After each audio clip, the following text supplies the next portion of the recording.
اعوذ باللہ من الشیطان الرجیم بسم اللہ الرحمن الرحیم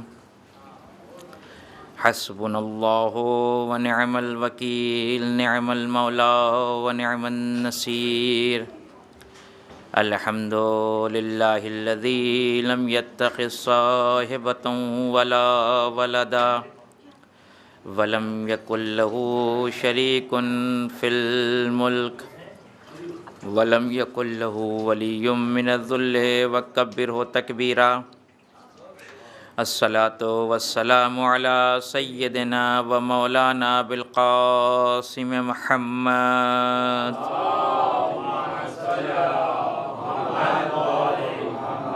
وعليه الطيبين الطاهرين المعصومين المظلومين ولعنة الله على أعدائهم أجمعين أما بعد فقد قال علي عليه الصلاة والسلام في تقلب الأحوال علم جواهر الرجال صلوات پڑھیں محمد وعلى محمد۔ امیر المومنین علیہ الصلاۃ والسلام اپنے دونوں بچوں کو، اپنے اہل خانہ کو اور اپنے چاہنے والوں کو جو وصیت کر رہے ہیں وقت آخر، اس کے سلسلے میں مسلسل میں چند روز سے آپ کی خدمت میں عرض کر رہا تھا۔ اب بات یہاں تک پہنچی تھی کہ امام نے اپنے دونوں بچوں سے کہا، کونا للظالم خصما وللمظلوم عونا، میرے بچوں ہمیشہ ظالم کے مخالف رہنا، دشمن رہنا، اور ہمیشہ مظلوم کی تم حمایت کرتے رہنا۔ یہاں تک امام علی جب آئے، اب یہاں کے اس کے بعد جو امام نے وصیت کی ہے اس کا زیادہ تر تعلق اجتماعی زندگی سے ہے، سوشل زندگی سے۔ ابھی تک امام اپنے بچوں سے کہہ رہے تھے کہ دنیا کی طرف نہیں جانا، تقوی الہی اختیار کرنا، تمہارے ہاتھ سے اگر کوئی چیز چلی جائے تو تم اس کے اوپر ناراض نہیں ہونا، جب بھی بولنا حق بولنا، عمل کرنا تو دنیا کے لیے نہیں کرنا، آخرت کے لیے کرنا۔ یہ ایک شخصی مسئلہ تھا، ایک فردی مسئلہ تھا جو اپنے بچوں سے کہہ رہے تھے۔ لیکن اب امام علی کی وصیت ایک اجتماعی وصیت ہو رہی ہے۔ اجتماعی وصیت سے مراد یہ ہے کہ وہ امور اور وہ کام جو اجتماع کے لیے ضروری ہیں، جس سے انسان کی سوسائٹی بنتی ہے، جس سے ایک گیدرنگ بنتی ہے، اس کے لیے کچھ امور امام علی ارشاد فرما رہے ہیں کہ جو بہت اہم ہیں، اور اس کی ضرورت اس لیے ہے کہ انسان ایک ایسی مخلوق ہے کہ جو اجتماع پسند ہے۔ ہمیشہ انسان اجتماع میں رہنے کا عادی ہے۔ اجتماع میں رہنے کا عادی کا مطلب یہ نہیں کہ بھیڑ بھاڑ میں رہنے کا عادی ہے، نہیں، بھیڑ بھاڑ مراد نہیں ہے اجتماع سے۔ اجتماع سے مراد یہ ہے کہ انسان جب تک مل جل کے نہیں رہے گا زندگی نہیں گزار سکتا۔ اگر ایک آدمی چاہے کہ نہیں ہم تو اکیلے رہیں گے، تو اس اکیلے رہنے کا نتیجہ کیا ہوگا؟ اسے اپنا گھر بھی خود بنانا پڑے گا، اپنے کپڑے بھی خود بنانا پڑیں گے، اپنے لیے کھانا بھی خود بنانا پڑے گا، کھیتی بھی خود کرنا پڑے گی، یعنی جتنے دنیا کے کام ہیں اس کو خود کرنا پڑے گا۔ کر پائے گا انسان؟ نہیں کر سکتا۔ لہذا اللہ نے انسانی فطرت میں اجتماع کا جذبہ رکھا ہے۔ ایک آدمی گھر بنانا سیکھے گا تو وہ دوسروں کا گھر بنائے گا، ایک آدمی کھانا بنانا سیکھے گا تو وہ دوسروں کے لیے کھانا بنائے گا، جو دوسروں کے لیے کھانا بنا رہا ہے اس کے لیے دوسرے کپڑا سلیں گے، جو دوسروں کے لیے کپڑا سل رہا ہے اس کے لیے دوسرے جو ہے وہ گھر بنا کے دیں گے، تاکہ ہر آدمی اپنے اعتبار سے ایک دوسرے کی خدمت کرتا رہے۔ یہ بات کسی حد تک اگر آپ دیکھیں تو حیوانوں میں بھی ہے۔ حیوان بھی کچھ ایسے ہیں جن کی زندگی تو ہے ہی اجتماع کے اوپر، یعنی اگر ان کی زندگی کو اجتماع سے ہٹا لیں تو زندگی چل نہیں سکتی۔ مثال کے طور پہ آپ دیکھا ہوگا اپنے شہد کی مکھیوں کو، جو چھتا بناتی ہیں گھروں میں، کہیں بھی پیڑ پہ کہیں بھی بنا لیتی ہیں، جس کے بارے میں قرآن نے کہا فیہ شفاء للناس، ہم نے اس شہد کے اندر جو انہوں نے بنایا ہے اس میں شفا رکھی ہے لوگوں کے لیے۔ ان کی زندگی مکمل اجتماع کی زندگی ہے، مکمل اجتماع کی زندگی ہے۔ ایک پورا نظام بنا ہوا ہے کہ وہ مکھیاں نکل کے جاتی ہیں باغوں میں، باغوں سے وہاں سے وہ پھول کا رس لے کے آتی ہیں، پھر لا کے وہ جمع کرتی ہیں، جمع کرنے کے بعد اس سے شہد بنتا ہے، اور پھر اس کے بعد انسان اس شہد سے استفادہ کرتا ہے۔ اگر غور کرے انسان اس حیوان کی زندگی پہ تو بہت سے نتائج ہم کو ملیں گے۔ وہ نتائج کیا ہیں کہ اگر ایک اجتماعی زندگی گزاری جائے، وہ جو پھولوں سے رس لے کے آتی ہیں اس کا فائدہ پہلے وہ خود لیتی ہیں، ان کی غذا ہے، بالآخر جو ہے وہ زندگی گزارتی ہیں، اور اس کے بعد اس کا فائدہ پہنچتا ہے کس کو؟ انسانوں کو۔ آپ کسی بھی، دنیا اتنی ترقی کر گئی ہے، ایک سے ایک میڈیسین آ چکی ہے دنیا میں، لیکن آج بھی جو شہد کا استعمال ہے اور جو فوائد ہیں اس کو کوئی نہیں بھولتا۔ ہر آدمی کہتا ہے کہ شہد سے بہتر کوئی چیز نہیں ہے، بشرطے یہ کہ وہ شہد اصلی ہو، کہ بہت مشکل ہوتا ہے آج کے زمانے میں۔ خیر، اگر ان مکھیوں کی اجتماعی زندگی کو دیکھیں، سوشل زندگی کو دیکھیں، تو ایک بہت اچھی چیز ملے گی ہم کو کہ جب یہ ایک جگہ جمع ہوتی ہیں اور سوشل زندگی گزارتی ہیں، اجتماعی زندگی گزارتی ہیں، تو اس کا فائدہ ان کو تو ملتا ہی ہے، ان کی زندگی گزرتی ہے عیش و آرام میں، جو کچھ بھی ہو، ہم انسانوں تک وہ فائدہ پہنچتا ہے شہد کی صورت میں۔ اگر وہ اجتماعی زندگی نہ گزارے، ہر مکھی یہ کہے کہ ہم تو نہیں جائیں گے باغ سے پھولوں سے رس لینے کے لیے، ہمارا کام ہے، ہماری ذمہ داری نہیں ہے، ہم نہیں جاتے، کیا کر لیں گے آپ؟ تو نتیجہ کیا ہوگا؟ وہ جسے قرآن نے کہا فیہ شفاء للناس، وہ ہمارے ہاتھوں تک نہیں آئے گا۔ ہر مکھی اپنی قربانی دیتی ہے، محنت کرتی ہے، جاتی ہے باغوں سے پھولوں سے رس لے کے آتی، لا کے جمع کرتی ہے، اور اجتماع کا نتیجہ ہوتا ہے یہ فیہ شفاء للناس۔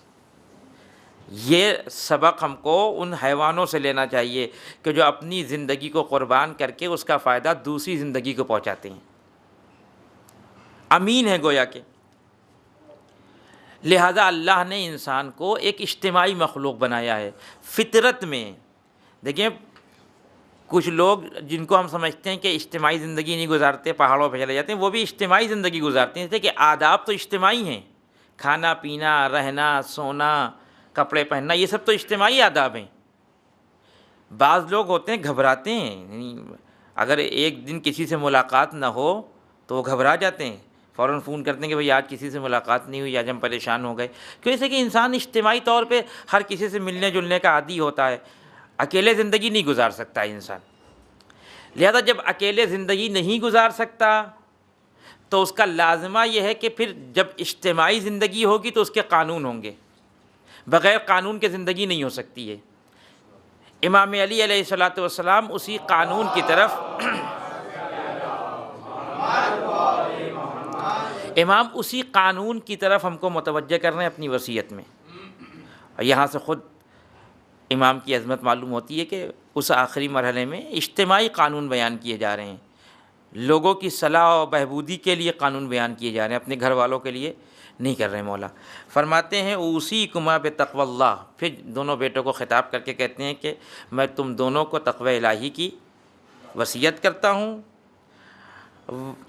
اوصیکما و جمیع ولدی و اہلی و من بلغہ کتابی، تم کو کرتا ہوں، اپنے اور جو بچے ہیں میرے، امام علی کے اور بھی بچے تھے، بیٹیاں بھی تھیں، بیٹے بھی تھے، جو دوسری بیویوں سے بھی تھے وہ موجود تھے، سب کو کس چیز کی؟ بتقوی اللہ، اللہ کا تقوی اختیار کرو، اللہ سے ڈرو، اللہ سے خوف کھاؤ۔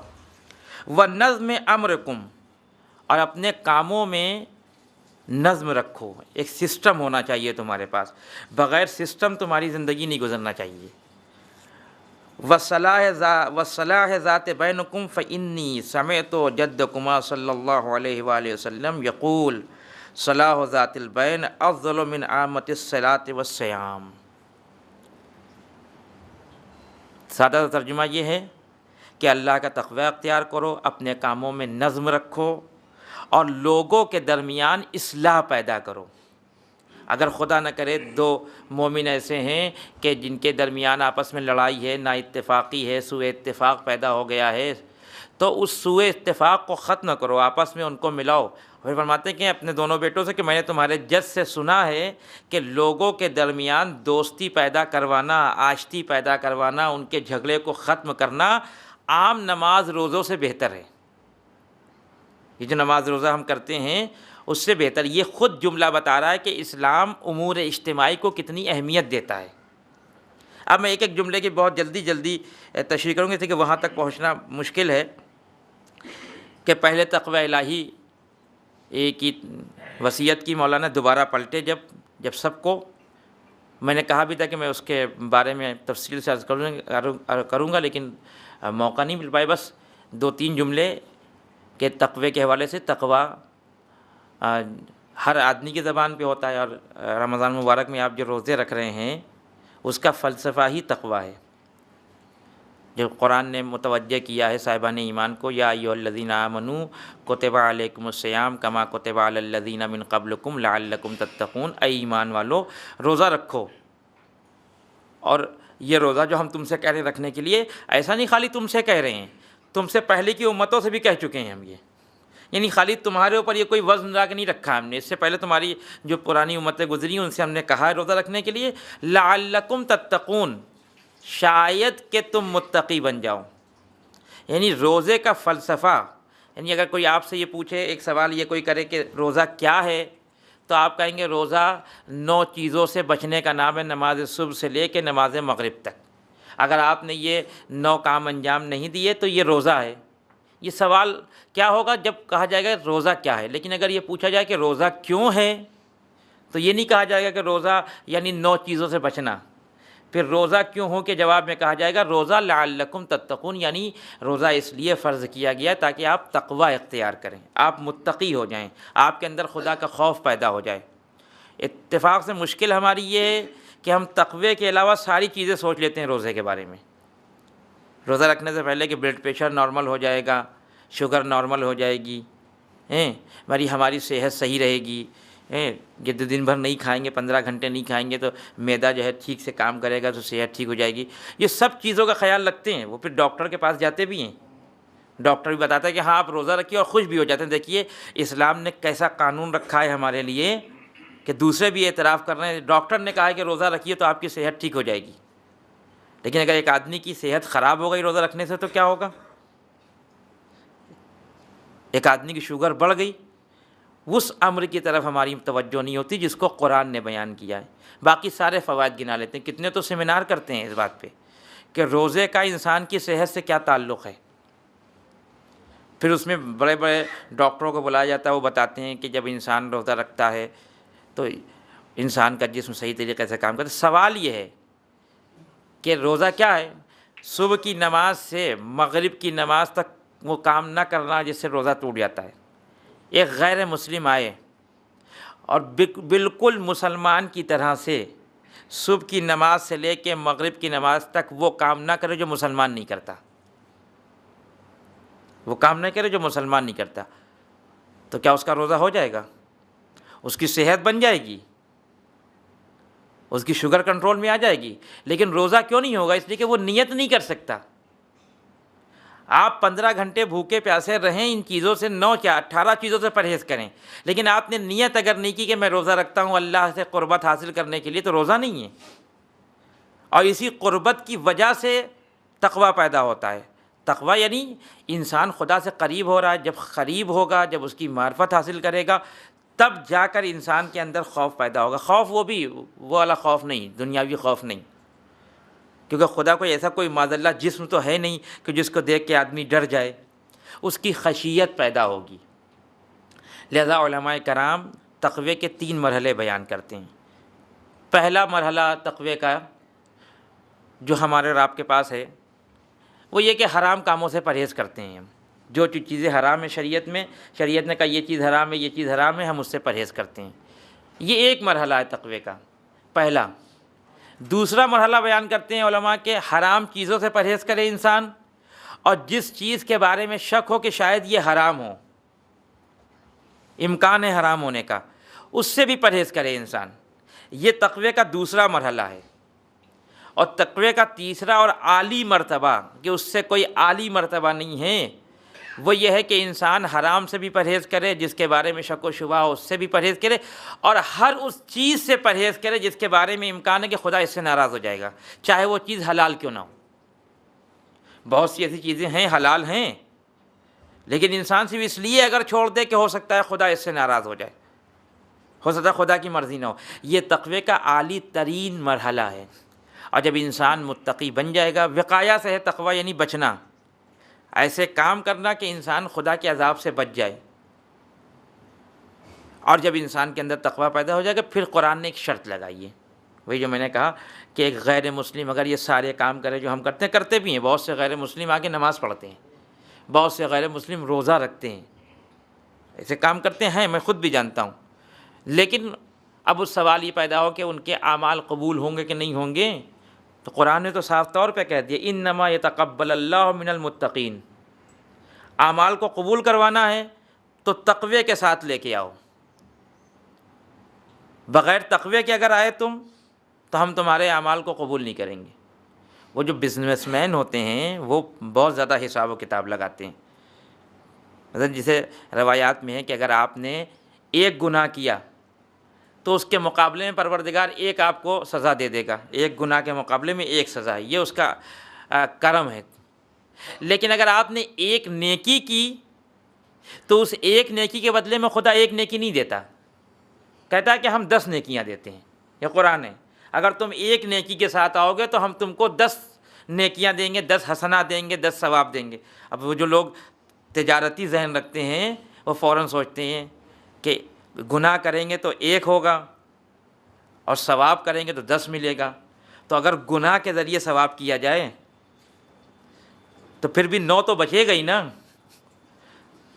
9 تو بچنا ہی بچنا ہے۔ یعنی ایک آپ نے کسی سے مال لوٹا، کسی سے چھین لیا مال، ایک حرام کام کیا، اللہ نے ایک گناہ دے دیا، اور اس مال کو جا کے مسجد میں لگا دیا تو ایک حسنہ کیا تو اللہ نے 10 نیکیاں دے دیں، تو ایک نیکی کو مائنس کر دیں اس گناہ کے بدلے میں 9 تو بچے ہی پھر بھی۔ یہ پرانے زمانے میں ڈاکوؤں کا طریقہ یہی ہوتا تھا کہ امیروں سے لوٹتے تھے اور غریبوں کو لا کے بانٹتے تھے، کہتے ہم بہت عادل ہیں۔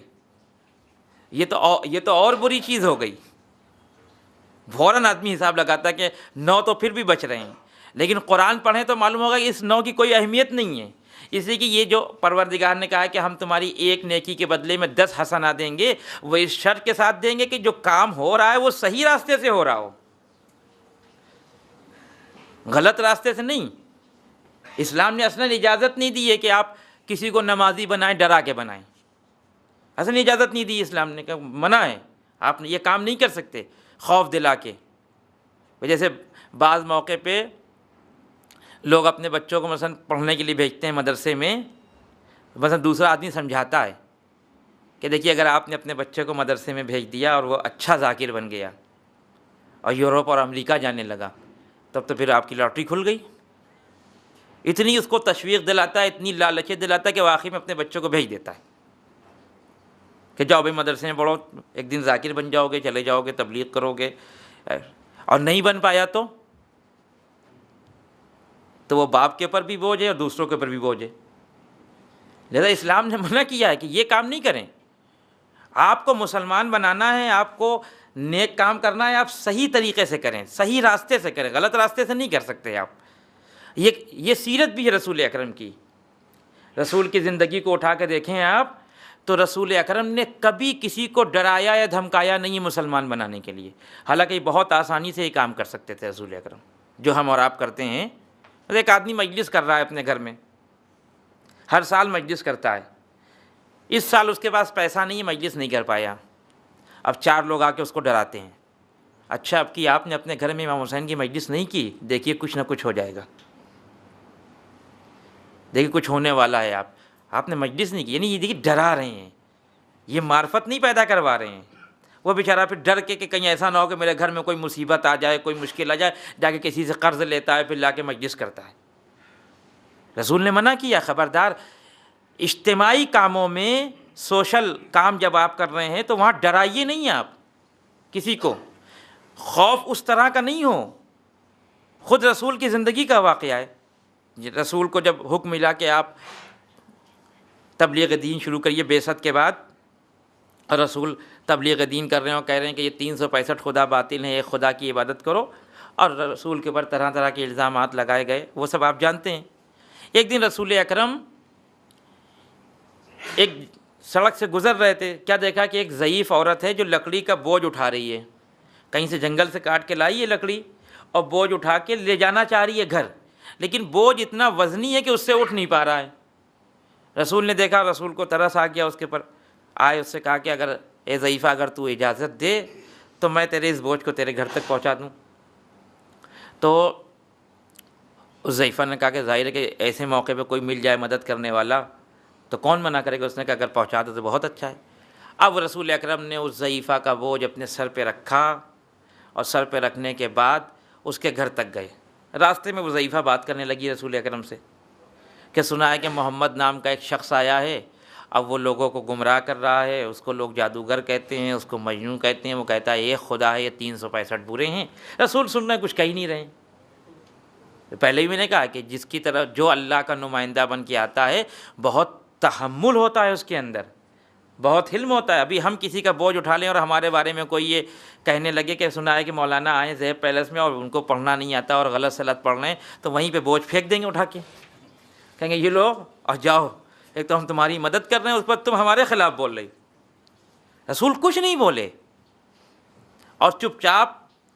یہ بھی ایک سیرت دی رسول نے وہاں پہ کہ اگر کبھی بالفرض نامحرم کا ساتھ ہو بھی جائے تو اتنا ہی بولو جتنی ضرورت ہو، ضرورت سے زیادہ اگر بولے تو شریعت کی مخالفت کیے۔ وہ بعض نوجوان آ کے سوال کرتے ہیں کہ مولانا آپ تو اگر کسی شاپ پہ جائیے سامان خریدنے، وہاں جو ہے وہ خواتین ہوتی ہیں بیچنے والی، ٹھیک ہے بھائی مجبوری ہے، لیکن آپ ان سے اتنی بات کر سکتے ہیں جتنی دیر میں آپ سامان خرید لیجئے، نہیں حد سے زیادہ نہیں جا سکتے ہیں آپ کہ شریعت کی مخالفت کریں۔ رسول نہیں بولے، چپ چاپ اس کے گھر تک گئے، اس کے بوجھ کو رکھا اور کچھ نہیں کہا، پلٹنے لگے۔ تو ضعیفہ نے متوجہ کہا کہ اے جوان، تو راستے بھر کچھ نہیں بولا، تو نے اپنا کچھ تعارف نہیں کرایا، اب کم سے کم یہ تو بتاتا جائے کہ تو ہے کون جس نے میری مدد کی بغیر میرے کہے ہوئے۔ تو رسول اکرم نے کہا کہ میں وہی محمد ہوں جس کی تم راستے میں بات کر رہی تھی۔ اب وہ ایک دم سے چونکی کہ یہ وہی انسان ہے جس کے بارے میں پورا عرب کہہ رہا ہے کہ یہ جادوگر ہے، یہ مجنون ہے، یہ شاعر ہے۔ سیکنڈوں کے اندر اس نے فیصلہ کر دیا کردار کو دیکھ کر کہ یہ جتنے عرب کہہ رہے ہیں یہ سب جھوٹے ہیں، اس کا کردار سچا ہے۔ اور پھر وہاں پہ کہا کہ میں چاہتی ہوں کہ میں تمہارے اوپر ایمان لے آؤں۔ ایمان لے کے آ گئی رسول کے۔ رسول چاہتے تو اسی درمیانی راستے میں اسے مسلمان بنا لیتے، جو ہمارا طریقہ ہوتا ہے مسلمان بنانے کا، کہ جیسے ہی اس نے کہا تھا سنا ہے کہ رسول ایک محمد آیا ہے، وہ جادوگر ہے، وہ مجنون ہے شاعر، رسول کہتے ہیں ہاں میں نے بھی سنا ہے، اور ہم نے تو یہ بھی سنا ہے کہ جس نے اس کی بات نہیں مانی اس کا گھر جل گیا، جس نے اس کی بات نہیں مانی اس کا بچہ مر گیا، اگر تم بھی نہیں مانو گے تو تمہارا گھر بھی برباد ہو جائے گا۔ مسلمان بنا لیتے، لیکن یہ خوف زدہ مسلمان ہوتا۔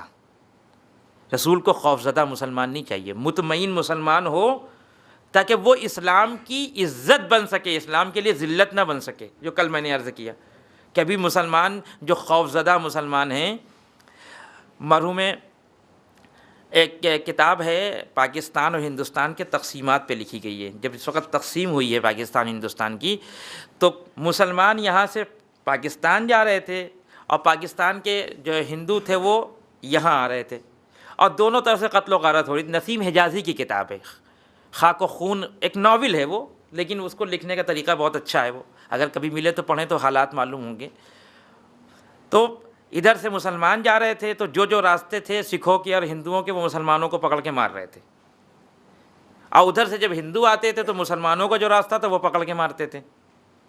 تو ٹرین جب آ رہی تھی ادھر سے تو کچھ مسلمان ٹرینوں میں بیٹھے ہوئے تھے، ہندو بیٹھے ہوئے تھے، مسلمانوں نے اس ٹرین کے اوپر حملہ کیا اور کہا کہ مارو ان کو۔ تو لوگوں نے بھائی کیوں مار رہے ہیں، کس جرم میں آپ ہم کو مار رہے ہیں؟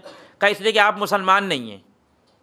کہا اچھا مسلمان نہ ہونے کی جرم میں آپ ہم کو مار رہے ہیں، یعنی اگر ہم مسلمان ہو جائیں تو ہم کو نہیں ماریں گے؟ کہا نہیں ہم نہیں ماریں گے آپ کو اگر آپ نے اسلام قبول کر لیا۔ کہا اسلام قبول کرنے کے لیے کیا شرط ہے؟ کہا اسلام قبول کرنے کے لیے شرط ہے کہ آپ کلمہ پڑھ لیجئے۔ کہا بس کلمہ؟ کہا ہاں بس کلمہ پڑھ لیں گے ہم آپ کو چھوڑ دیں گے، آپ مسلمان ہو جائیں گے۔ کہا یہ کون سی بڑی بات ہے، چلیے کلمہ پڑھوائیے۔ وہ جو لوگ آئے تھے مارنے کے لیے، ان سے ان لوگوں نے، غیر مسلم نے کہا ٹھیک ہے آپ ہم کو کلمہ پڑھوائیے، ہم مسلمان ہو جاتے ہیں، ہماری جان محفوظ ہو جائے گی۔ اب جیسے ہی انہوں نے مطالبہ کیا کہ کلمہ پڑھوائیے، ہر آدمی ایک دوسرے کا منہ دیکھ رہا ہے کہ ان کو کلمہ کون پڑھوائے، اس لیے کہ جو مسلمان مارنے آئے تھے ان کو خود بھی کلمہ یاد نہیں تھا۔ یہ نسیم حجازی نے واقعہ لکھا ہے، یعنی اس طرح کے مسلمان ہیں واقع میں، یہ ہاتھوں میں خنجر ہے کہ ہم مار دیں گے غیر مسلم کو، لیکن اگر وہ کہے بالفرض یہ کہے کہ لاؤ بھائی ہم کو مسلمان بناؤ، تو معلوم دیا کہ ایک دوسرے کی طرف دیکھیں کہ آپ پڑھائیے کلمہ، وہ کہیں آپ پڑھائیے کلمہ۔ یہ والا اسلام نہیں، تو خوف زدہ اسلام نہیں چاہیے رسول اکرم کو، نہ اسلام کو۔ مطمئن مسلمان ہوں، ان کا جب اجتماع ہو تو وہ اجتماع فائدہ مند ہے۔ اس لیے صرف جسموں کے اجتماع کا نام اجتماع نہیں ہے۔ امام علی نہج البلاغہ میں ایک مقام پہ فرماتے ہیں المجتمع ابدانہم المختلف اہواؤہم، تمہارے جسم تو ایک جگہ جمع ہیں لیکن تمہاری فکریں پراکندہ ہیں، تم فکری حوالے سے ایک دوسرے سے بالکل الگ ہو، جدا ہو۔ ہر گھر میں جسم ایک ساتھ بیٹھا ہوا ہے، ماں باپ ایک ساتھ بیٹھے ہوئے ہیں، بھائی بہن ایک ساتھ بیٹھے ہوئے ہیں، لیکن اگر پوچھا جائے تو ہر آدمی کی فکر ایک دوسرے سے بالکل الگ ہے۔ مرحوم شہرستانی نے تو 72 فرقے لکھے ہیں الملل والنحل میں، یہاں اگر ایک محلے میں چلے جائیں تو 72 سے زیادہ فرقے مل جائیں گے، ہر آدمی کا اپنا ایک نظریہ، نیا نظریہ ہے دین کے بارے میں۔ یہ اجتماع نہیں ہے، اجتماع جہاں جسم ایک ساتھ ہوں، جہاں جسم کے ساتھ فکر بھی ایک ساتھ ہو۔ اسی لیے امام نے فرمایا، یہ جملہ جو اسی طرح اشارہ ہے کہ وَالنَّظْمِ أَمْرِكُمْ، اپنے کاموں میں نظم ہو تمہارے پاس، یعنی نیٹ ورکنگ تمہاری بڑی مضبوط ہو فکری حوالے سے۔ ایسا نہیں کہ ایک پیغام کسی کو پہنچا رہے ہو تو وہ آدمی تمہارے پیغام کو قبول نہیں کر رہا ہے۔ مسلمانوں کی جو مشکل آئی وہ دیکھیں، ابھی آپ نیٹ ورکنگ بہت خراب ہے مسلمانوں کی، کتنی دیر میں ابھی ایک یہودی کے اوپر اگر کوئی مصیبت آ جائے، ایک یہودی کے اوپر، تو پورے دنیا کے یہودیوں کو منٹوں میں معلوم ہو جائے گا کہ کوئی یہودی مار دیا گیا، قیامت آ جائے گی۔ لیکن اگر مسلمان کے اوپر کوئی مصیبت آ جائے تو ہم کو ہفتے بھر کے بعد معلوم ہوتا ہے کہ فلاں ملک میں فلاں شہر میں اتنے مسلمان مار دیے گئے۔ کیوں؟ دیکھیں ہمارے نظم میں کوئی سسٹم نہیں ہے، ہمارے پاس کوئی سسٹم نہیں ہے بھی کہ ہم ایک دوسرے تک خبر پہنچائیں، ایک دوسرے تک اپنی باتوں کو پہنچائیں۔ ایک اچھی قوم بننے کے لیے، ایک کامیاب قبیلہ بننے کے لیے، ایک کامیاب قوم اور ایک کامیاب مذہب بننے کے لیے سسٹم کا ہونا مذہب میں بہت ضروری ہے۔ اگر سسٹم نہیں ہے ہمارے پاس تو ہم برباد ہو جائیں گے۔ اور ہوا بھی یہی، مسلمانوں کے ساتھ ہوا بھی یہی کہ سسٹم نہیں تھا، جب تک سسٹم تھا تب تک خوب حکومت کی مسلمانوں نے، لیکن جب سسٹم ختم ہو گیا تو یہ چیزیں بھی ختم ہو گئی۔ لہذا امام اس امور کی طرف، ان امور کی طرف اشارہ کر رہے ہیں، اجتماعی امور کی طرف، کہ پہلا کیا ہے کہ تمہارے کاموں میں سسٹم ہونا چاہیے، نماز اپنے وقت پہ ہو، دعا اپنے وقت پہ ہو، انفاق اپنے وقت پہ ہو، غریبوں کی مدد اپنے وقت پہ ہو، اٹھنا اپنے وقت پہ ہو، سونا اپنے وقت پہ ہو۔ یہ ساری چیزیں سسٹم میں آتی ہیں۔ ایسا نہ ہو کہ دن کو انسان رات بنا دے، رات کو دن بنا دے۔ ہوتا ہے بعض لوگ پوری رات جاگتے ہیں اور جب صبح ہوتی تب سوتے ہیں، تو وہ دن ان کے لیے رات ہے اور رات ان کے لیے دن ہے۔ سسٹم سے الگ ہٹ گئے آپ کہیں بھی۔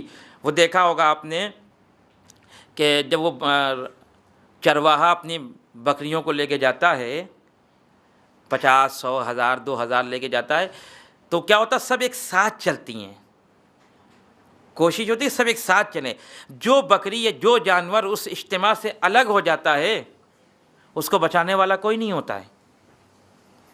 لہٰذا اس کوشش یہ ہوتی ہے اس چرواہے کی کہ سب ایک ساتھ چلیں، کہ اگر کسی ایسے خطرناک جانور نے حملہ کیا تو کم سے کم یہ سب مل کے دفاع تو کر سکیں۔ مسلمانوں کا سسٹم بگاڑ دیا گیا، کل بھی میں نے عرض کیا تھا آپ کی خدمت میں کہ رسول اکرم جب مدینے میں آئے تو فوراً سسٹم بنایا رسول اکرم نے. کیا سسٹم بنایا؟ یہودیوں کو بلایا، عیسائیوں کو بلایا کہ بھئی دیکھیے ہم سب ایک شہر میں رہ رہے ہیں، ہم سب کی کچھ ضرورتیں ہیں، کچھ حاجتیں ہیں، ہم کو امن و امان کے ساتھ یہاں رہنا ہے. چلیے ہم سب معاہدہ کرتے ہیں، سسٹم بناتے ہیں کہ اگر کوئی باہر سے ہمارے اوپر کسی کے اوپر بھی حملہ کرے گا، اگر عیسائی کے اوپر حملہ کرتا تو یہودی مسلمان مل کے اس کا دفاع کریں گے، اگر مسلمان کے اوپر حملہ ہوتا ہے تو عیسائی یہودی مل کے حملہ کریں گے. ایک سسٹم بنایا تاکہ اس چار دیواری میں، اس مدینے میں سب محفوظ رہ سکیں. کیونکہ رسول اکرم کو معلوم تھا کہ ہم مدینے تو آ گئے ہیں، لیکن یہ کفار مکہ جو ہمارا پیچھا کر رہے تھے یہ چھوڑیں گے نہیں پیچھا ہمارا، یہ کہیں نہ کہیں ہم کو پکڑ لیں گے، کہیں نہ کہیں ہمارے پیچھے لگ جائیں گے. لہذا فوراً آ کے سسٹم بنایا، اور اس سسٹم کا نتیجہ یہ ہوا کہ اس سسٹم کی وجہ سے مدینے کے اندر اسلامی حکومت قائم ہو گئی. سسٹم نہیں تھا، حکومت نہیں تھی، سسٹم آ گیا، حکومت آ گئی. آج جو مسلمان بٹے اذن جمع کرنا کتنا مشکل ہو رہا ہے. ایک محلے کے لوگوں کو نہیں جمع کر پا رہے ہیں ہم. عالم اسلام تو چھوڑیے، کسی ایک مسئلے پہ اگر ایک پورے محلے کو جمع کرنا چاہیں تو ہر آدمی اپنی فکر نظر دیتا ہے، یہ کام تو آپ نیا کر رہے ہیں، یہ کام تو نہیں کرنا چاہیے، ہم تو نہیں آئیں گے. کوئی قربانی دینے کے لیے تیار نہیں ہے کہ چلو کسی نے ایک کام کیا ہے، نیا کام کیا ہے، اگر وہ ملت اسلامیہ کے حق میں بہتر ہے تو چلو ہم اپنا وقت نکال کے دیں اسے. نہیں کر رہا ہے. مولا فرماتے ہیں اگر تمہارے امور میں نظم نہیں ہوگا تو تم پراکندہ ہو جاؤ گے، تم بہک جاؤ گے. ایک صلوات پڑھیں محمد والے محمد پہ. اس کے بعد اس حقوق کی طرف اشارہ کیا امام نے، وصلاح ذات بینکم. یہ بہت اہم ہے ابھی اس زمانے میں ہمارے لیے. آپس کے جھگڑے، آپس کے اختلافات، سوء تفاہم، اکثر تو سوء تفاہم ہے. آپس میں جو جھگڑے ہیں ہمارے اور آپ کے، ایک گھر سے دوسرے گھر کے، دوسرے گھر سے تیسرے گھر کے، وہ اصل جھگڑے نہیں ہیں، کوئی بات نہیں ہے، سوء تفاہم ہو گیا. کسی نے کوئی بات کہی، نقل کرنے والے نے اس کو غلط طریقے سے نقل کر دیا. بھائی ذرا سی بات کو روک دیں آپ تو جملے کے معنی بدل جاتے ہیں. مثلا آپ کو کہنا ہو کہ روکو مت جانے دو، جملہ کہنا ہے روکو مت جانے دو. اس جملے کو اگر اس طرح سے کہیں روکو مت جانے دو تو معنی بدل گیا. اس آدمی نے کہا تھا روکو مت جانے دو اس کو، آپ نے جا کے کہا کہ وہ کہہ رہے تھے روکو مت جانے دو. معنی بدل گیا، مفہوم بدل گیا بالکل سے. وہ دشمن ہو گیا کہ اچھا ہم کو روکنے کی بات کر رہے تھے، حالانکہ بیچارے نے روکنے کی بات نہیں کی ہے.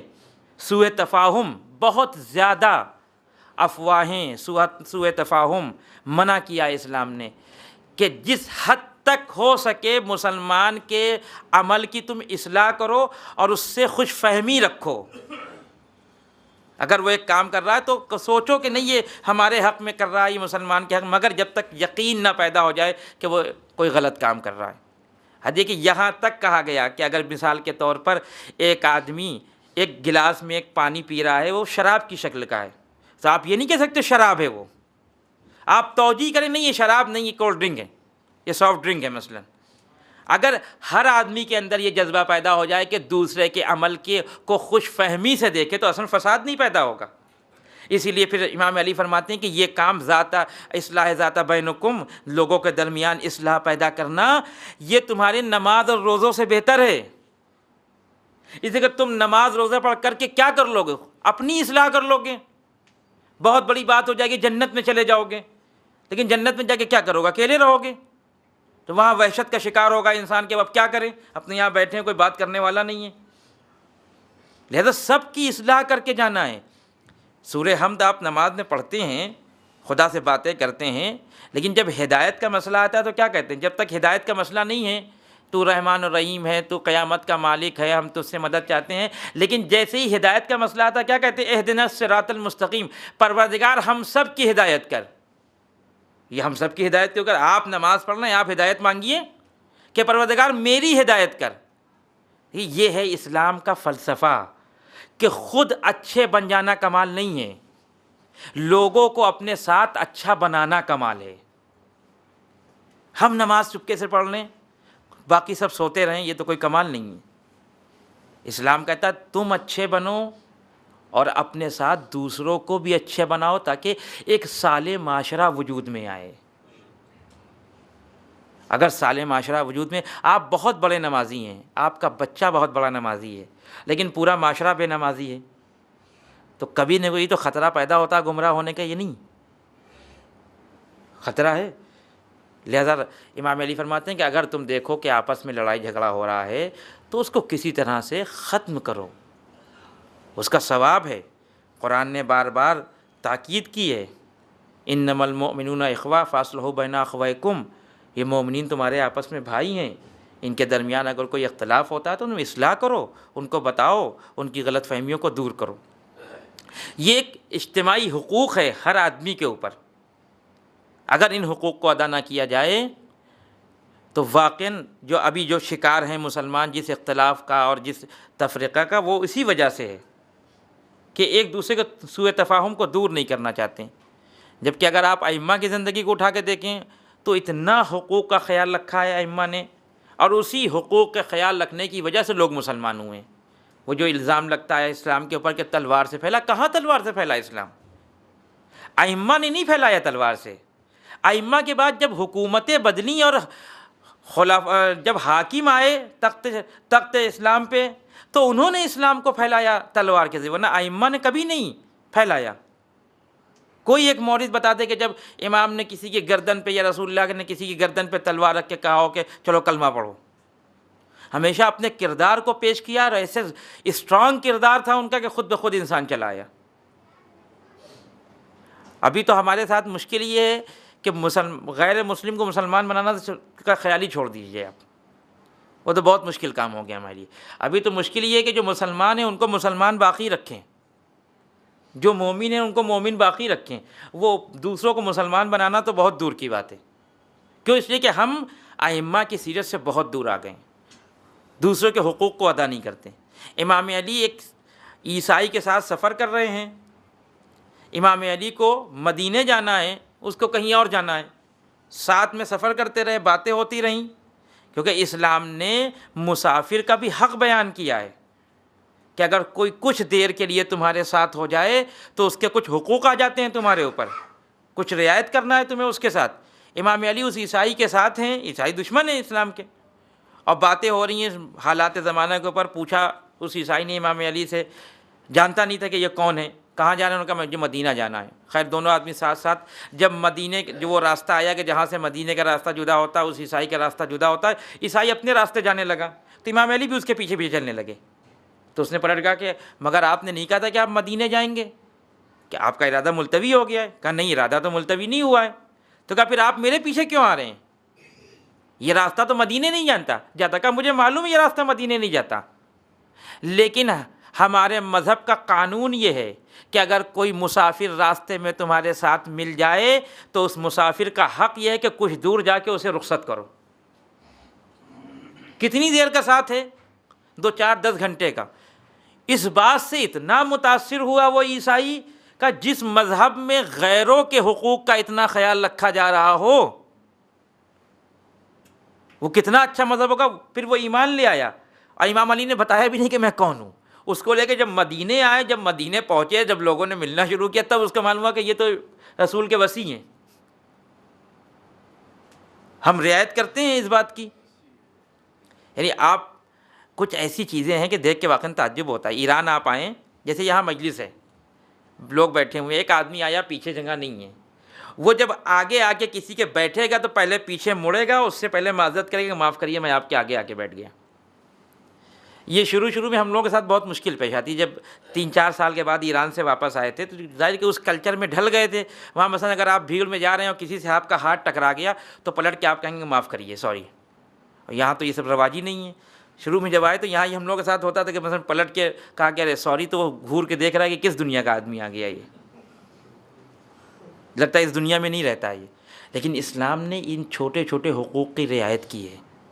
انہی چھوٹے چھوٹے حقوق سے انسان متاثر ہوتا ہے، اور جتنا آپ کے دین سے متاثر ہوگا پھر آپ کو کہنے کی ضرورت نہیں پڑی مسلمان ہو جاؤ، وہ خود مجبور ہے، کیونکہ اس کے پاس وہ تعلیمات نہیں ہیں جو اسلام نے تعلیمات پیش کی ہیں۔ ایک صلوات اور پڑھیں محمد والے محمد پر۔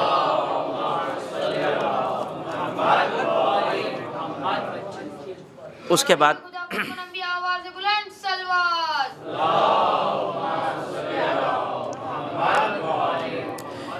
پھر معاشرے کے ایک اور امر کی طرف امام علی اشارہ کرتے ہیں جو ضروری ہے. ایک ایسا طبقہ کہ جو بالکل بیچارہ محروم ہے، جس کی کوئی پشت پناہی کرنے والا نہیں ہے، کوئی سرپرستی کرنے والا نہیں ہے. اس کے بارے میں جب امام نے فرمایا تو پہلے آہ بھری امام نے کیا کہا؟ اللہ اللہ فی الایتام، خدا کی قسم یتیموں کے بارے میں ڈرو. کس چیز سے ڈرو؟ فلا تغب افواہم، ایسا نہ ہو کہ وہ بھوکے رہ جائیں.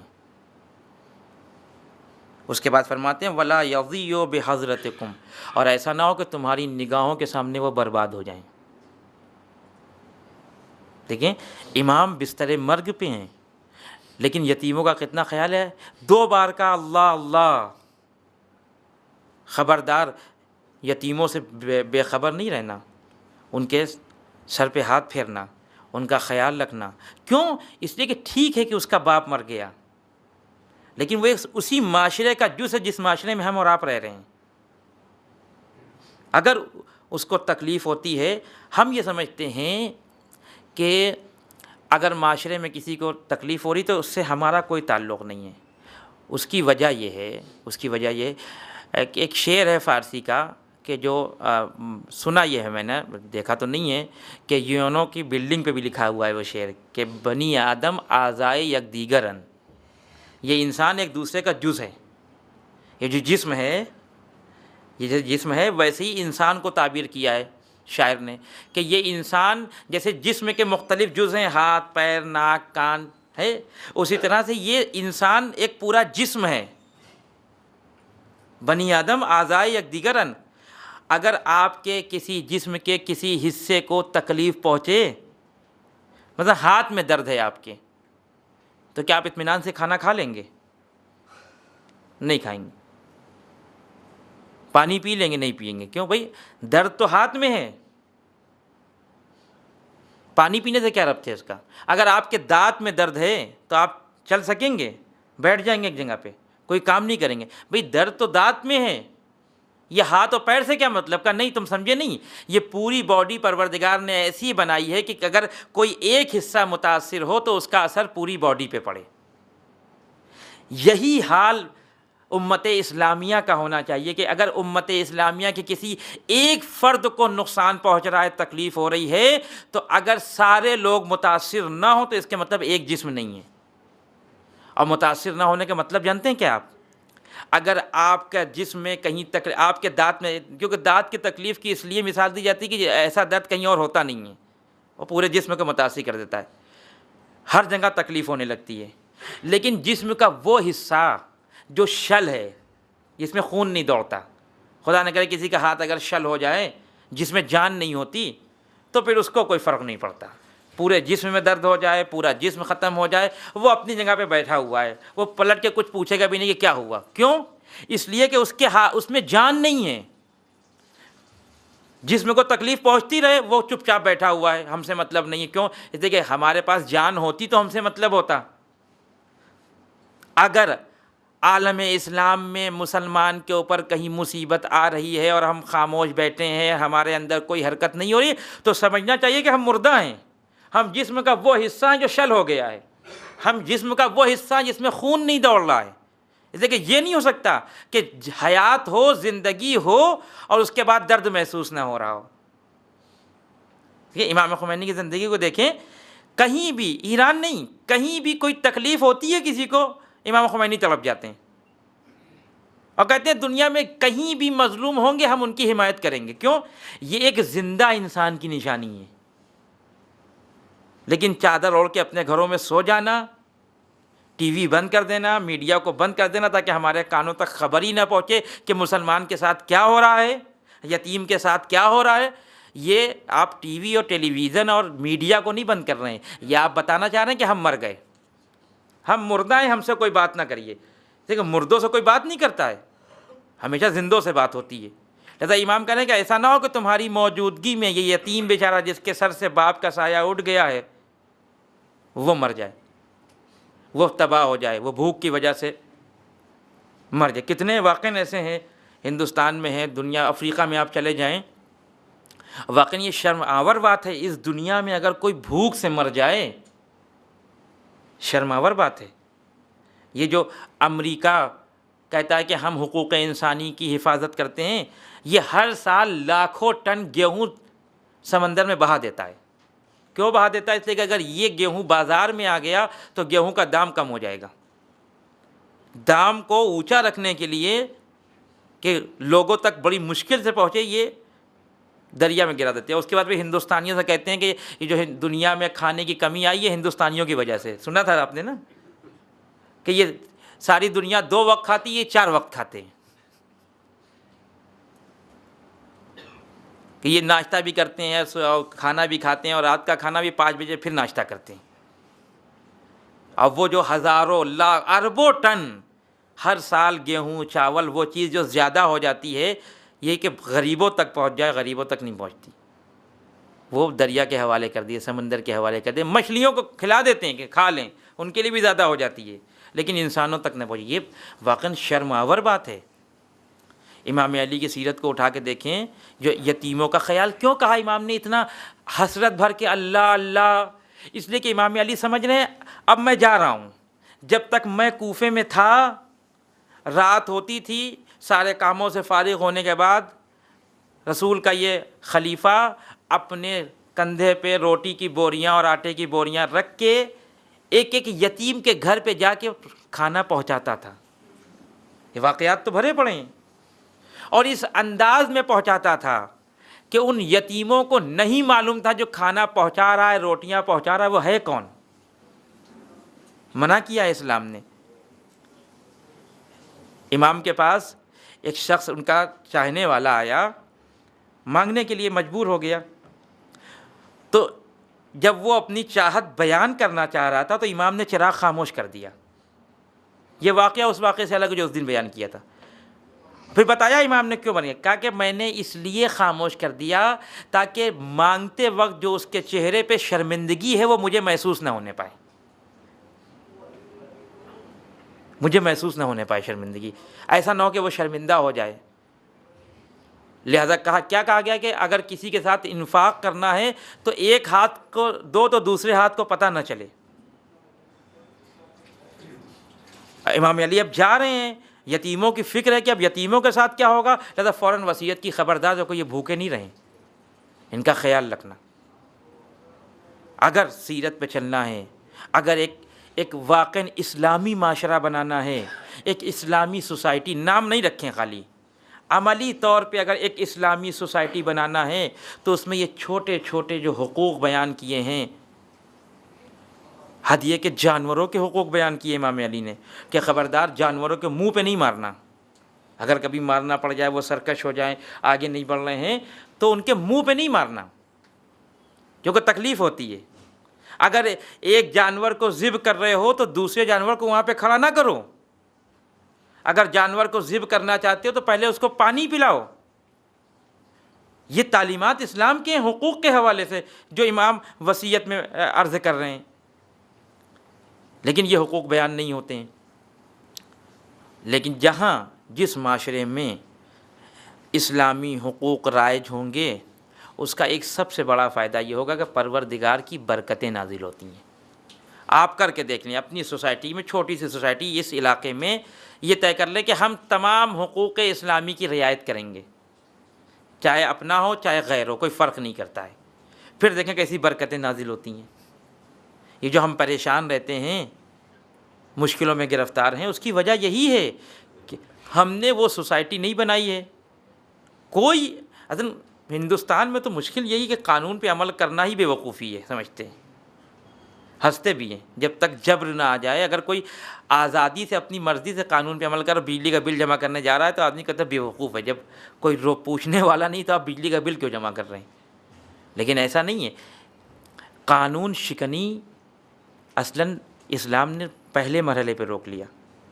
کیا کہا کہ اگر شروع میں کوئی تمہارا بچہ ایک اسکول سے قلم لے کے آیا ہے تو فوراً پوچھو اس سے کہاں سے آیا، یہ کیوں لے کے آئے تم، کس سے مانگا، چوری تو نہیں کی۔ لیکن اگر چھوڑ دیا اس کو تو آج اس نے قلم چرایا ہے، کل وہ پیسے چرائے گا، کل وہ تجوریاں توڑے گا۔ یہ جو آپ دیکھتے ہیں بڑے بڑے ہٹلر ٹائپ کے لوگ جو پیدا ہوئے ہیں دنیا میں، کیا یہ پیدا ہوئے تھے ہٹلر بنے تھے؟ نہیں، انہوں نے کسی کو ایک تماچا مار دیا، ماں باپ نے کہا ارے ایک تماچا ہی تو مارا ہے اس نے، کسی کا سر پھوڑ دیا، ارے بچہ ہے سر پھوڑ دیا، بچے کی ہمت بڑھتی رہی بڑھتی رہی بڑھتی رہی، ایک دن وہ ہٹلر بن گیا۔ لیکن اگر پہلے ہی مرحلے پہ اس کو روک دیا جائے، یہ جو اسلام کے قانون حکمت والے ہیں جن کو ہم سوچتے ہیں کہ یہ کیوں رکھا ہے، مثلا اسلام نے کہا ہے کہ نامحرم پہ نگاہ نہ کرو، کیوں نہ کریں بھائی؟ اس لیے کہ ایسا نہ ہو کہ بعد میں آپ جو ہے وہ ایسے فعل کے مرتکب ہو جائے جو حرام ہے، کہ وہ کہاں اور یہ کہاں، ٹھیک ہے وہ کہاں اور یہ کہاں، لیکن جب دیکھیں گے تبھی تو آگے کا مرحلہ طے ہوگا۔ جب کسی نامحرم کو دیکھیں گے تب اس کی طرف دل جائے گا، جب دل جائے گا تو باتیں کرنے کی خواہش پیدا ہوگی، جب باتیں کرنے کی خواہش ہوگی جا کے اس سے ملیں گے، پھر وہ مرحلہ پیش آ جائے گا۔ لہذا اسلام نے کہا پہلے مرحلے پہ دیکھو ہی نہیں کہ کسی چیز کی خواہش پیدا ہو، جب دیکھو گے نہیں تو خواہش پیدا نہیں ہوگی، جب خواہش نہیں پیدا ہوگی تو اس مرحلے تک جاؤ گے نہیں۔ یہ قانون جب ہم بیان کرتے ہیں تو کہتے ہیں اسلام نے بہت پہلے سے روک دیا، اتنی ضرورت نہیں تھی روکنے کی، اور خود روکتے ہیں سڑکوں پہ۔ اسکول سے آدھا کلومیٹر پہلے اسپیڈ بریکر بنا دیں گے، بھئی اسکول کے پاس بنائیے، جہاں پہ اسکول کا گیٹ ہے وہیں پہ بنائیے اسپیڈ بریکر، کہ وہاں پہ بنائیں گے تو گاڑی رکے گی کیسے؟ پہلے سے بناؤ تاکہ وہاں پہ جب وہ بریک مارے تو اسکول کے دروازے تک آتے آتے اس کی اسپیڈ سلو ہو جائے۔ لیکن اگر اسکول کے پاس ہی آپ نے اسپیڈ بریکر بنایا تو وہاں کیسے روکے گا وہ اپنے کو؟ یہی کام اسلام نے کیا ہے کہ یہیں پہ اسپیڈ بریکر بنا دو نامحرم کی نگاہ کے پاس، یہیں سے اس کی اسپیڈ سلو ہو جائے گی، آگے جا ہی نہیں پائے گا وہ۔ لیکن اگر یہیں سے اسپیڈ بریکر ہٹا لیا آپ نے اور کہا کہ ابھی تو ہم دیکھ رہے ہیں کچھ نہیں ہوگا، بعض بہت یقین سے کہتے ہیں نہیں ہم کچھ نہیں کریں گے۔ وہ جیسے ہمارے معاشرے میں ایک ہے کہ جب بچہ جو ہے وہ بڑا ہو جاتا ہے بالغ، بھئی 9 سال کی لڑکی ہوئی اس کے بعد پردہ واجب ہو گیا، 15 سال کا لڑکا ہوا اس سے پردہ واجب ہو گیا، لیکن کہتے کیا عموماً ارے ہمارے گھر کا پلا ہوا ہے یہ تو، ارے بچپنے سے ہمارے گھر میں آ جا رہا تھا، اب اس کو کیا روکیں؟ ارے ہم کو بہت اعتبار ہے اس کے اوپر کہ بچہ بہت مطمئن ہے، بہت اعتبار والا ہے، کوئی کسی طرح کی کوئی خرابی نہیں کرے گا۔ آپ کو اعتبار ہے اس کے اوپر، شریعت کو اعتبار نہیں ہے اس کے اوپر۔ شریعت کہتی ہے اب یہ 15 سال کا ہو گیا، اب اس کو بچنا ہے فلاں فلاں چیزوں سے۔ لیکن جیسے ہی آپ قانون توڑتے ہیں، ہم قانون توڑتے ہیں، پھر اس کے نتائج بھی سامنے، تب اس کے بعد کہتے ہیں ہائے یہ کیا ہو گیا ہمارے ساتھ، اے کاش پہلے سے ہم نے احتیاط کیا ہوتا اپنے بچوں کے ساتھ تو یہ چیز پیش نہ آتی۔ اگر پہلے سے بچوں کے اوپر اسلامی قوانین آپ جاری کرتے تو یہ مشکل پیش نہ آتی۔ لیکن جب آپ مکس گیدرنگ رکھیں گے، لڑکے لڑکیوں کا فرق نہیں ہوگا، اس کو سمجھیں گے ہائی سوسائٹی، کہ ہمارے بچے جو ہے وہ آپس میں لڑکے لڑکیوں سے ملتے ہی تو ہیں، پریشانی کیا ہے؟ اور نتیجہ کیا ہوتا ہے پھر جب بعد میں بچے ہاتھ سے نکل جاتے ہیں تو پھر وہ مولانا صاحب کے پاس آتے ہیں۔ جب ہاتھ سے نکل گئے تب کہتے ہیں مولانا صاحب اب آپ ایک تعویذ لکھ دیجئے کہ اس کی گردن میں ہم پہنا دیں، اب وہ رک جائے۔ پوری شریعت جب اس کو نہیں روک پائی آپ کی وجہ سے تو مولانا صاحب کے چند جملات کیا روکیں گے؟ روکنا تھا تو اس وقت روکتے آپ کہ جب وہ شریعت کی مخالفت کرے، اس وقت تو آپ نے کہا بچہ ہے۔ جب وہ دوسروں کو نقصان پہنچا رہا تھا تو بچہ تھا، اور جب اس کے کاموں کا نقصان ماں باپ کو پہنچ رہا تب متوجہ ہو رہا ہے کہ یہ تو بہت خراب ہو گیا ہے۔ جب وہ باہر والوں کو مار رہا تھا تو بچہ تھا، جب وہ پلٹ کے ماں باپ کو مارنے لگا تب غلط ہو گیا۔ اے کاش اسی وقت اس کو روک لیا ہوتا کہ نہیں یہ کام بری چیز ہے، پڑوسیوں کو اذیت نہیں پہنچا جاتی ہے، لوگوں کو نہیں مارا جاتا ہے، تو یہ نوبت ہی نہیں آتی۔ لہٰذا امام علی اسی لیے اپنی وصیت میں فرما رہے ہیں کہ خبردار اجتماعی امور میں تمہاری کوتاہی نہیں ہونا چاہیے، جو قانون شریعت نے بیان کیا ہے اس طرح سے تم چلو، اس کو فالو کرو۔ دیکھو تمہارا ایک معاشرہ ایک مثالی معاشرہ ہو جائے گا، لوگ مثال دیں گے کہ فلاں معاشروں کو دیکھو، اس معاشرے میں کس طرح کے لوگ رہتے ہیں، وہاں بھی تو انسان رہتے ہیں۔ لیکن اس کے لیے ہم کو کوشش کرنا پڑے گی، اور کوشش اگر ہم نے کی تو ایک قدم ہم آگے بڑھائیں، 10 قدم آگے بڑھانے کی توفیق پروردگار عالم ہم کو دے گا۔ لیکن شرط یہ کہ ان چھوٹے چھوٹے حقوق کی رعایت کرنا پڑے گی ہم کو، اگر رعایت کی تو پھر وصیت امام علی علیہ الصلوۃ والسلام کے اوپر عمل ہوگا۔ وآخر دعوانا والحمد للہ رب العالمین۔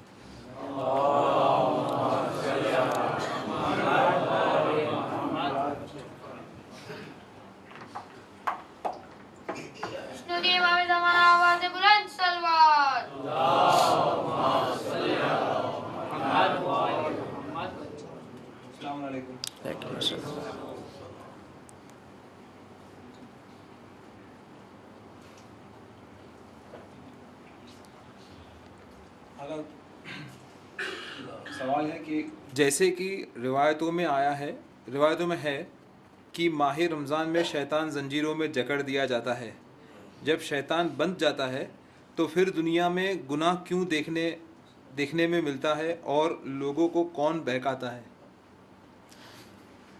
عموماً ہم یہ فکر کرتے ہیں کہ شیطان جو ہم کو بہکاتا ہے وہ ہمارا ہاتھ پکڑ کے بہکاتا ہے. جیسا اب زنجیر میں اس کو باندھ دیا گیا ہے تو وہ ہاتھ نہیں پکڑے گا ہمارا. جب ہاتھ نہیں پکڑے گا تو بہکائے گا نہیں. یہی تو ہوتا ہے نا. لیکن حقیقت یہ کہ شیطان کسی کا ہاتھ نہیں پکڑتا ہے. اتنی فرصت نہیں ہے اس کے پاس کہ ایک آدمی کا ہاتھ پکڑ کے لے جائے وہاں جوا خانے میں چھوڑے. قرآن میں کہا یوسوس فی صدور الناس، وہ وسوسہ ڈالتا ہے.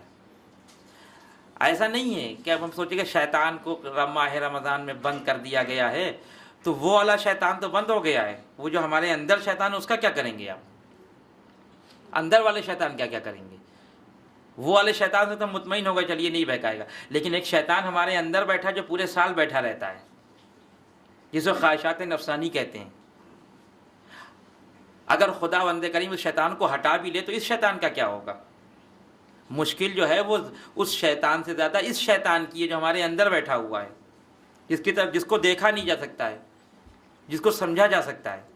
ٹھیک ہے پروردگار نے اس کو بند کر دیا ہے، لیکن بند کرنے کا مطلب یہ نہیں ہے کہ بس ہم ایک دم محفوظ ہو گئے. جب تک ہم اپنے خواہشات نفسانی کے اوپر کنٹرول نہیں کریں گے. بھائی 15 گھنٹے کرتے ہیں بلاخرے، وہ 15 گھنٹے کرتے ہیں خواہشات نفسانی کے اوپر کنٹرول. نہ محرم کو بھی نہیں دیکھتے، غیبت بھی نہیں کرتے، اور 15 گھنٹے کے بعد فوراً کرنے لگتے ہیں. کیوں؟ اس لیے کہ یہ شیطان پھر سے ہم کو ابھار دیتا ہے. ایک شیطان باہر بیٹھا ہوا ہے، ایک شیطان اندر بیٹھا ہوا ہے. یہ اندر والے شیطان کو اگر ہم کنٹرول کر لیں تو باہر والا شیطان تو خود بخود کنٹرول میں آ جائے گا.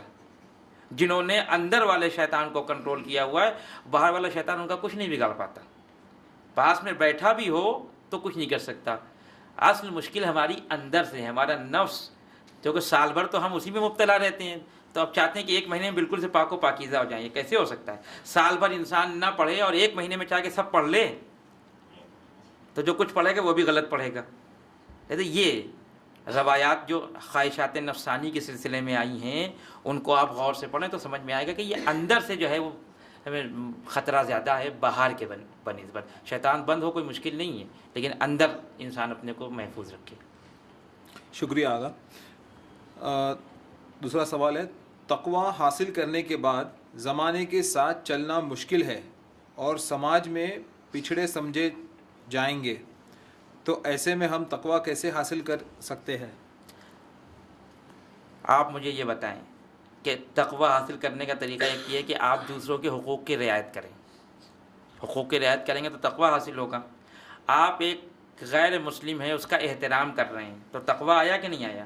اس احترام کرنے سے وہ آپ کو مارے گا، وہ آپ کی توہین کرے گا. اصل یہ تصور ہی غلط ہے کہ تقوی کے بعد ہماری توہین ہو جائے گی. یہ تصور غلط ہے کہ اگر ہم نے تقوی اختیار کر لیا تو ہم کو بیکورڈ کہا جائے گا. اس سے پہلے بھی میں نے کہا کہ اگر دین پہ صحیح عمل کر رہے ہیں تو ممکن نہیں ہے کہ دین آپ کو ذلیل کر دے. دین ہمیشہ عزت دیتا ہے. اصل پہلے وہ تقوی تو اختیار کریں. یعنی تقوی سے مراد صرف نماز روزہ تو ہے نہیں.